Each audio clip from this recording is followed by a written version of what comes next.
Unidade 2. Cultura, pluralidade na expressão humana. Aula 10.2. Conteúdo, propaganda e poema. Funções da linguagem. Habilidades. Reconhecer a função da linguagem predominante em um texto. Reconhecer o objetivo comunicativo ou a função sociocomunicativa de um gênero textual. Muito bem, boa tarde a todos, professores e alunos. Continuando nossa aula, a segunda aula, vamos então rever o que foi estudado no primeiro momento.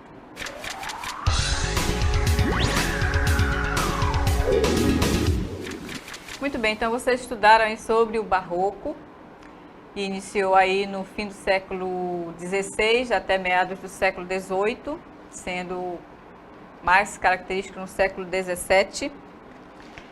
Então, o panorama histórico desse momento da literatura, dessa escola literária, período do obscurantismo, repressão armado pela Igreja, no caso aí pela Igreja Católica, no movimento da Contra-Reforma e apoiado pelas monarquias absolutistas. Então é considerado obscuro porque havia essa luta justamente do céu e inferno, né? A ideia do céu, a ideia do purgatório, a questão da Igreja Católica pregar algumas coisas bem complicadas, como por exemplo vender um pedaço do céu, né? Ou então se alguém cometia algum pecado, você poderia ir lá e pagar alguma indulgência, né? E aí você seria absolvido do seu pecado, né? E aí Martinho Lutero veio justamente com essa ideia da Contra-Reforma, de que o que estava escrito na Bíblia era uma coisa e o que a igreja pregava era outra coisa. Então por isso esse movimento da Contra-Reforma. E na pintura nós vamos ter, na questão das artes, né, a estética do claro e escuro, que é a questão das antíteses, né, que aliás até hoje, né, a antítese está presente, né, o dia, a noite, o amor, o ódio, né. Então várias coisas que estão na nossa realidade, né, nesse período do Barroco, ele vai surgir com mais veemência, né? E aí a questão também da sugestão de movimento nas esculturas. Então você observa aí o anjo, né, tentando acertar uma seta, né? Então essas são algumas das características do Barroco. Então, nós vamos para o nosso desafio da segunda aula. Vamos lá.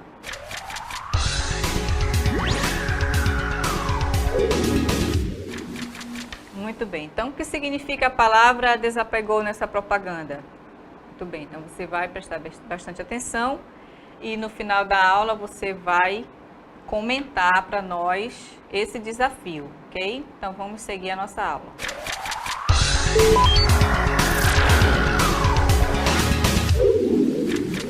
Ok, então hoje nós vamos estudar um pouco sobre as funções da linguagem, né? Em que momento a linguagem ela vai ter uma determinada função. Então, por exemplo, a função fática é a função presente nos momentos em que testamos o funcionamento do nosso canal de comunicação, né? Lembra que nós já estudamos sobre os elementos da comunicação e dentro dos elementos da comunicação está o canal. Então, aqui a gente vai fazer uma relação, né, com esses elementos da comunicação, mostrando a função fática. É a função predominante nas situações em que estabelecemos ou queremos manter a comunicação, né, e ela vai estar presente em diálogos, em aulas e em tantas outras formas de comunicação.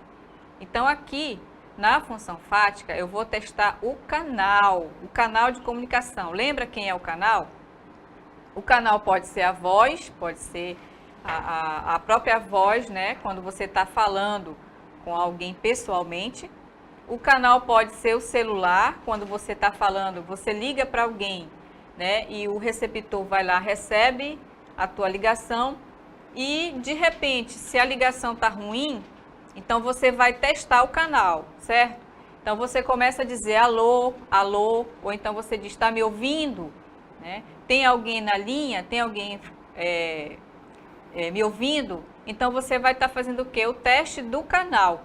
E esse canal é o celular, né?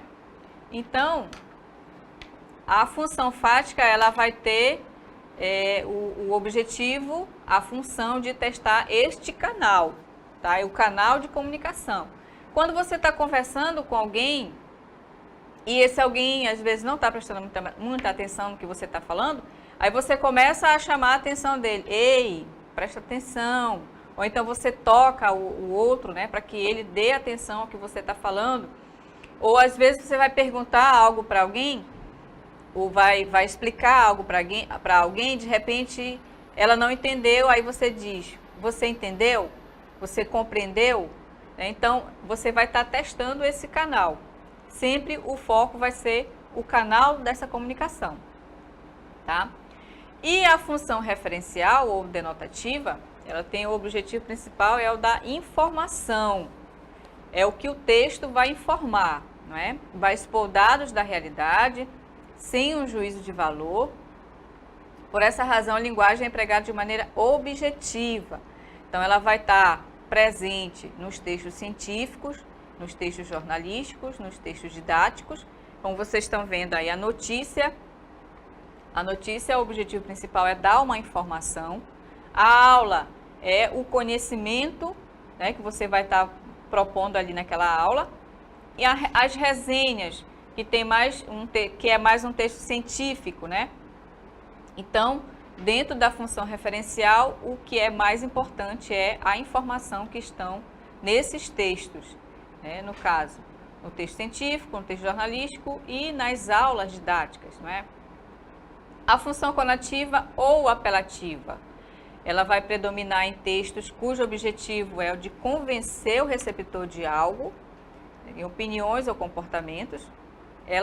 Ele se caracteriza pela presença de verbos no imperativo, no modo verbal, para dar ordem ou fazer pedidos ou apelos. É a função que predomina em textos publicitários, nos discursos políticos, né? Então, os textos publicitários, de maneira geral, todos eles têm essa função conativa, apelativa, né, para convencer alguém a comprar um produto, né, ou um serviço, depende, né, do que esse anúncio está propondo. Nas campanhas políticas, por exemplo, não é?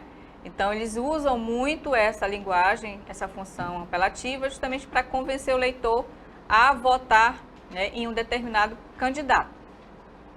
Então, essa linguagem, essa função da linguagem vai estar presente nas propagandas de uma maneira geral, né, e nas campanhas políticas, né, sempre tentando convencer o eleitor a votar em alguém, ou nas propagandas, nos anúncios, para convencer você a comprar um produto, não é?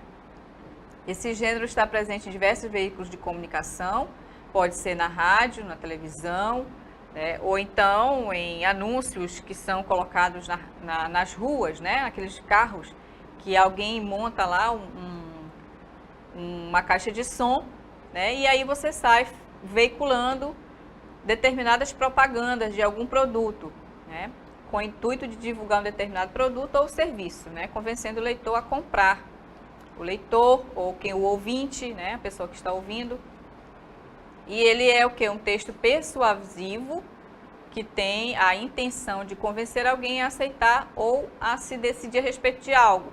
No caso das campanhas políticas, sempre terá essa intenção de persuadir ou de fazer o eleitor a, né, se decidir por um candidato.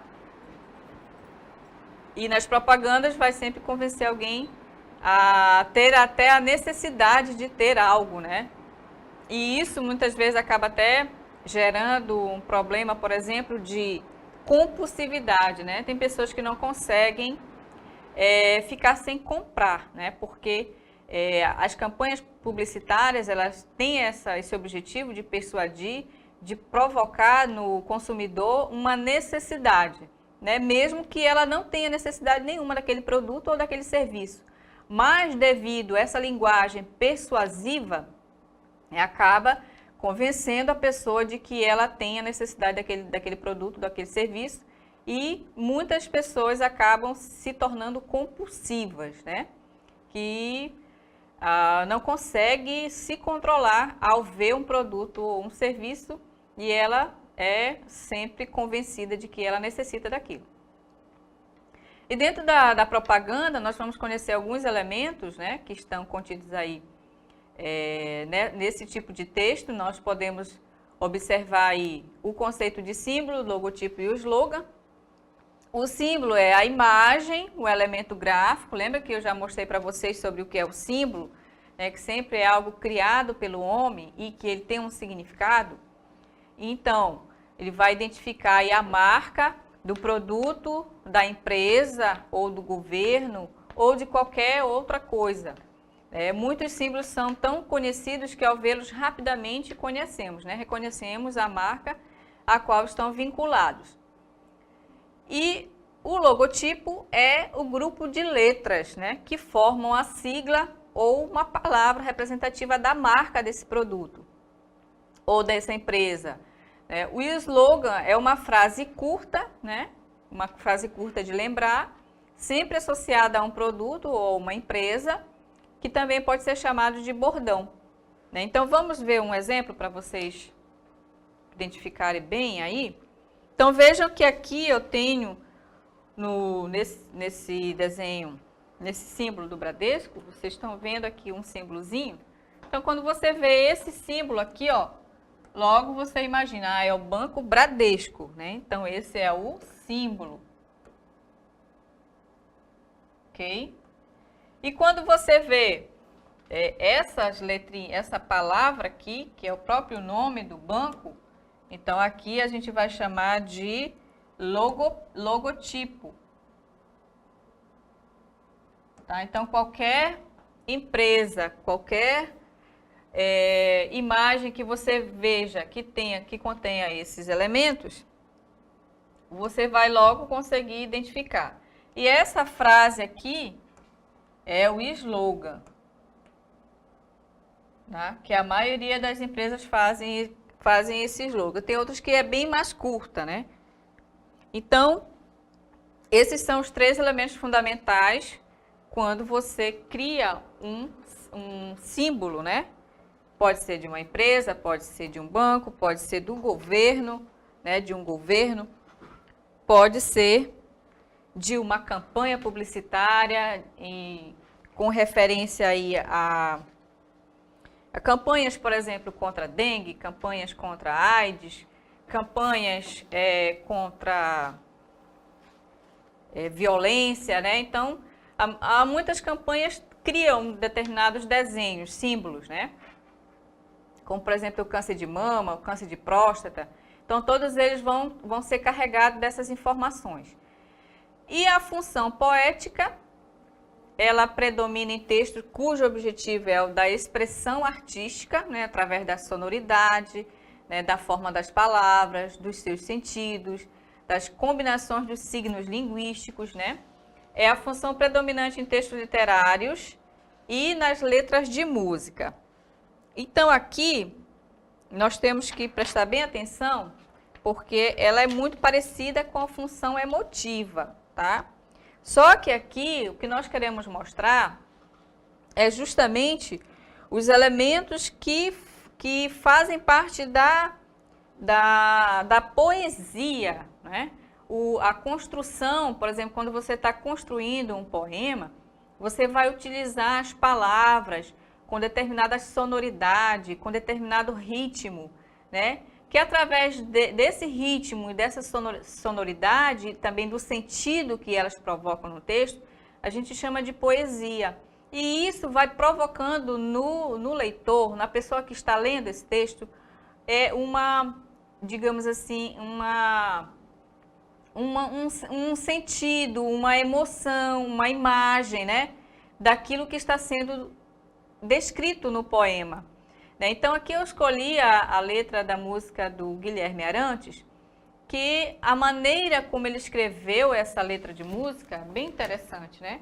Então, vejam que ele faz dessa letra dessa música uma poesia, porque ele fala da água de uma forma tão bonita, utilizando as palavras, né? Rimando, combinando, não é? O sentido delas. Então, vejam o que você imagina quando você olha essa primeira estrofe, né? Água que nasce na fonte serena do mundo.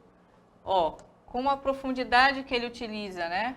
Serena do mundo, ou seja, o mundo é composto de muita água, não é? Que abre um profundo grotão. Então, se ela nasce, vamos imaginar aqui que seja uma cachoeira, né? Já que ela abre um profundo grotão, ou seja, um buraco enorme no chão, né? Algo bem profundo. E a água que faz inocente riacho, ou seja, essa mesma água que está aqui, que é serena do mundo, que faz esse enorme extensão no chão, não é? É a mesma que faz um riacho, né? Um rio pequeno, e deságua na corrente do ribeirão. Ou seja, essa água que nasce aqui dessa fonte, ela pode formar um riacho e depois ela vai desaguar num ribeirão, num rio maior, não é?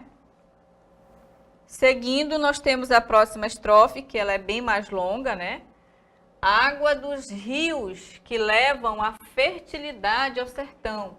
Então, vejam que essas águas desses rios, elas vão fertilizar esse sertão, vão dar vida a esse sertão, já que o sertão precisa de tanta água, né? Já que é uma região muito quente, né? Muito seca.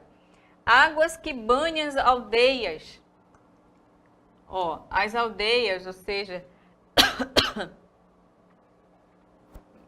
e que essa água mata a sede da população, de muitas pessoas, né? Águas que caem das pedras, no véu das cascatas, no ronco de trovão. Então, vejam que quando você vai numa cachoeira, o barulho das águas, né, é bem forte. Ele faz essa comparação aqui como se fosse um trovão, não é? E depois dormem tranquilas no leito dos lagos. Vejam só como ele personifica as águas aqui, né? Dormem tranquilas no leito dos lagos, no profundo dos lagos. Seguindo na próxima estrofe da música, água dos igarapés, onde ara a mãe d'água, é misteriosa canção. Então vejam que a água aqui dos igarapés, no nosso folclore popular, a iara é a mãe d'água, não é? E que ela emite uma misteriosa canção, que inclusive a iara, né, dizem, né, que ela canta uma música que encanta os navegantes, ou aqueles que pescam, aqueles que estão ali nos rios, não é? E a água que o sol evapora, para o céu vai embora, virar nuvem de algodão. Observem que aqui, quando ele fala que a água evapora, né, e vai para as nuvens, ele está falando aqui do processo que a água sofre, né? Do líquido para o gasoso, né? Que vai para as nuvens, que é a mesma que quando caem as chuvas, não é? Gotas de águas da chuva. Vejam só como ele faz na seguinte estrofe da música. Gotas que caem da chuva, ou seja, essa água que foi para cá, para as nuvens, agora ela desce, né? Alegre arco-íris sobre a plantação. Então, ou seja, quando chove, às vezes esse arco-íris aparece, né? Coisa mais linda no céu. Sobre a plantação, ou seja, essa água vai contribuir que essa plantação fique bonita, cresça, né? E as gotas de água da chuva, tão tristes, são lágrimas na inundação. E no final, na última estrofe da música, olha o que ele diz. Águas que movem moinhos são as mesmas águas que encharcam o chão e sempre voltam humildes para o fundo da terra. Vejam só como ele, mais uma vez, personifica a chuva aqui, né?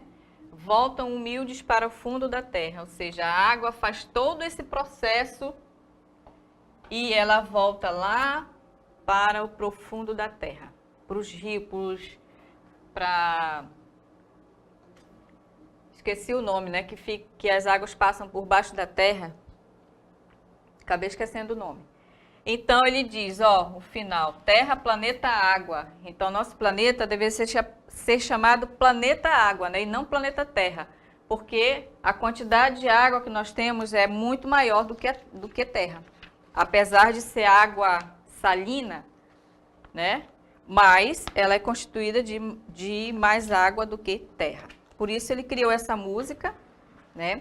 Então, por meio da letra dessa música, a gente vai perceber a poesia com que ele utilizou para construir a letra dessa música.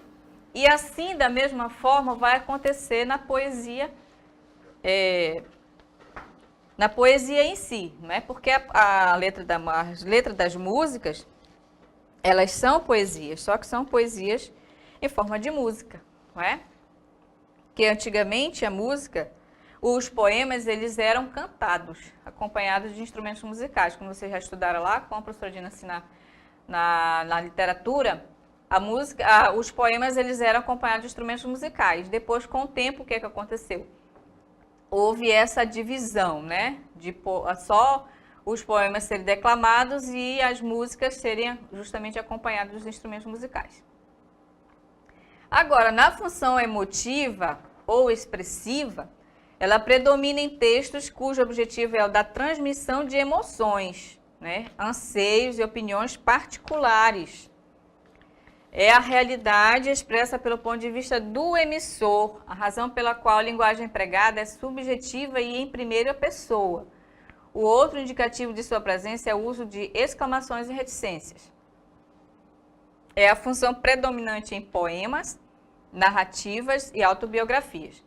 Então, vejam que aqui a função emotiva, o principal objetivo dela é de te provocar emoção. Essa emoção, ela pode ser uma emoção de tristeza, de alegria, de amor, de sentimento. E vai depender, né, desse tipo de texto que vai estar colocado essa emoção, que vai provocar essa emoção. Então, nos poemas, como vocês podem ver agora nesse exemplo, vejam que quando você vai procurar o sentido da palavra volúpia, o que significa volúpia, né?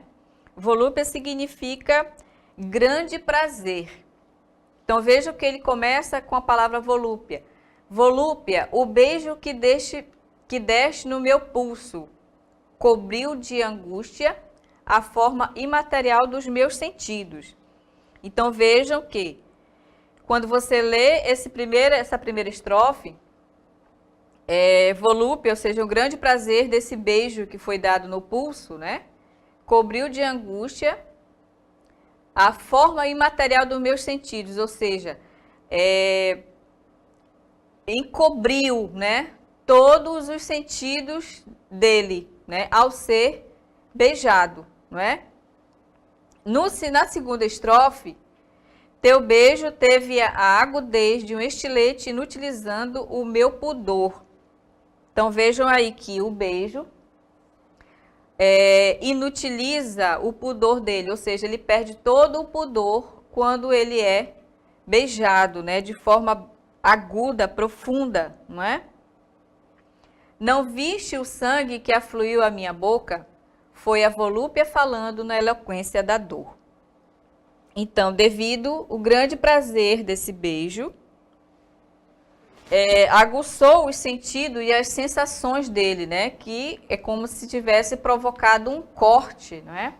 E como se tivesse jorrado sangue, nesse caso de grande prazer, um grande prazer que ele sentiu ao ser beijado pela pessoa amada, né? Então, aí ele vai provocar emoção, sentimento, não é?